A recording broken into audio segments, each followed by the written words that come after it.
PATEK Philippe, a name synonymous with luxury and precision, boasts a rich history as fascinating as its clientele. From tech moguls like Bill Gates to Hollywood actors like Brad Pitt, PATEK Philippe has graced the wrists of the global elite. Forget sleek Apple Watches or trendy fitness trackers. PATEK Philippe transcends mere timekeeping, offering exquisite craftsmanship and timeless elegance. This brand, a legend in the world of horology, wasn't born bathed in gold. It all began with a single man, driven by a relentless pursuit of excellence, who dared to dream of forging a legacy that would endure for centuries. Imagine a world without PATEK Philippe, the name connected with elegance and exact timing. Unbelievably, this famous company began with Antoni Norbert, a guy forced to abandon his own country during political unrest. He was in Paris in 1835, a Polish immigrant under the name Antoine Norbert de PATEK. PATEK, though, was not one to muck in misery. To pay for things, he hustled hawking watches to his Polish cousins. But fate has more expansive ideas. A few years later, PATEK's road met that of Franciszek Czapek, a Polish-born watchmaker. On May 1, 1839, they set out on a historic journey, starting PATEK, Czapek, and Chi, their own watch company.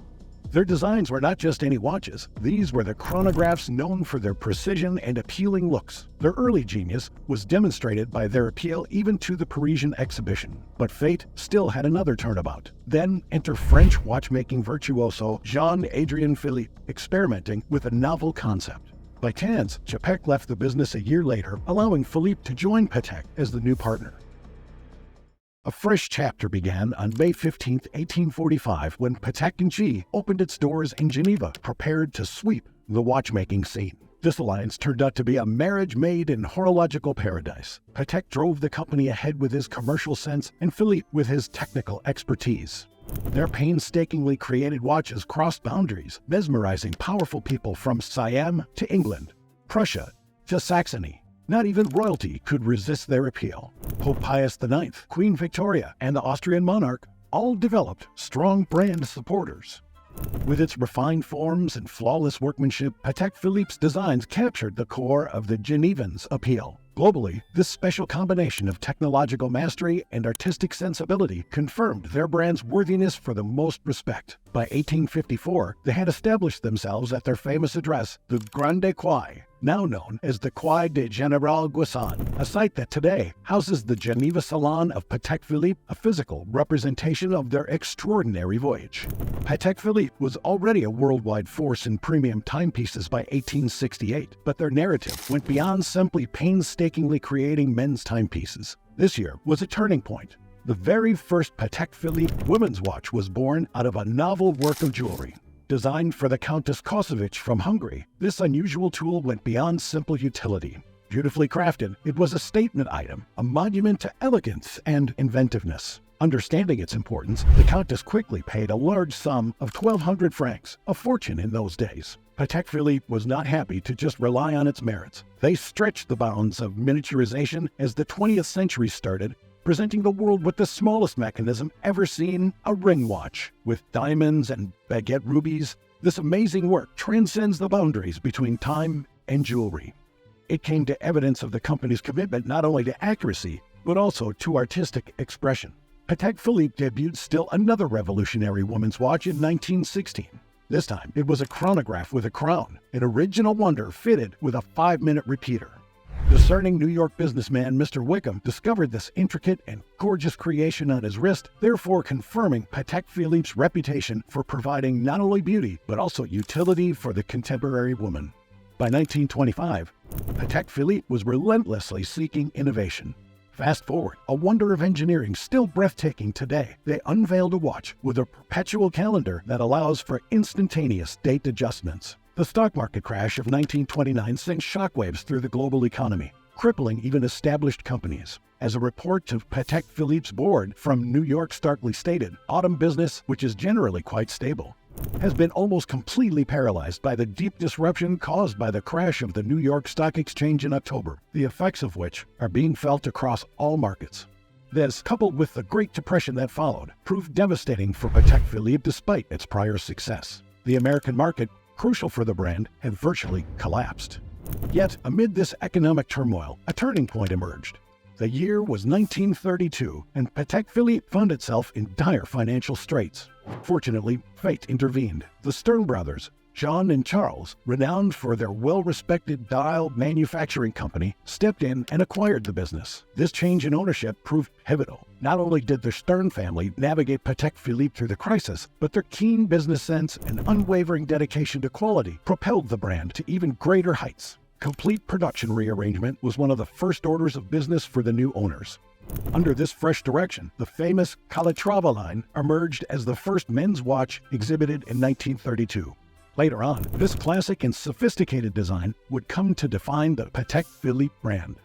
Still, the ambition of the Stern family was not limited. Following 5 years of painstaking research, a magnificent pocket watch came out of the Patek Philippe factories in 1933. Designed by American financier Henry Graves, this masterwork, with a startling 24 complexities, demonstrated the company's commitment to stretching the bounds of watchmaking.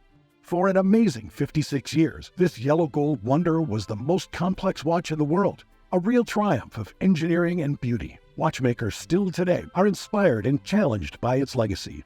The history of this pocket watch breaking record does not stop here. A passionate collector bought it at auction in 1989 for an amazing 17 million Swiss francs, a startling sum that underlined the great worth and cultural importance of Patek Philippe's works.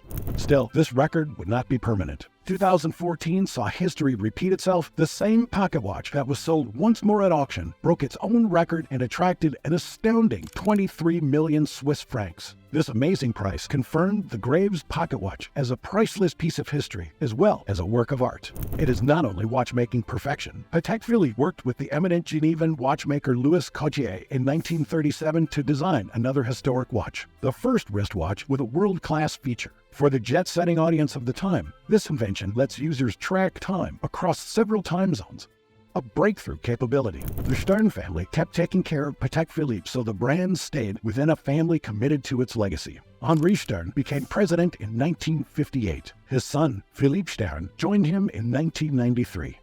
Patek Philippe stayed committed to its basic values of workmanship, accuracy, and timeless design under their direction. Yet it kept innovating. Their first yearly calendar's release in 1996 was one significant development. Since then, this simple yet sophisticated complication, shown by a mix of apertures and subdials, has become a favorite element in many Patek Philippe models. Driven by a love of watchmaking history and culture, Philippe Stern led the Patek Philippe Museum, launching in Geneva in 2001. Along with a library of more than 8,000 watchmaking-related items. This paradise for watch aficionados houses the most valuable private collection of timepieces worldwide. Gary Stern took over the torch of leadership in 2009, marking the fourth generation of the Stern family leading. Patek Philippe set a different path under his direction. They created their own instead of following the hallmark of Geneva, a quality standard. Regardless of when it was made, this in-house standard ensures a lifetime of service for every Patek Philippe watch. Gary Stern's term has been distinguished by several audacious projects. Patek Philippe presented their work in Dubai in 2012 in great size. 2 years later, they commemorated their 175th anniversary with a brilliant fireworks show for Geneva, their city, appropriately named Man and Time. Global participation carried on in 2017 with a major show in New York.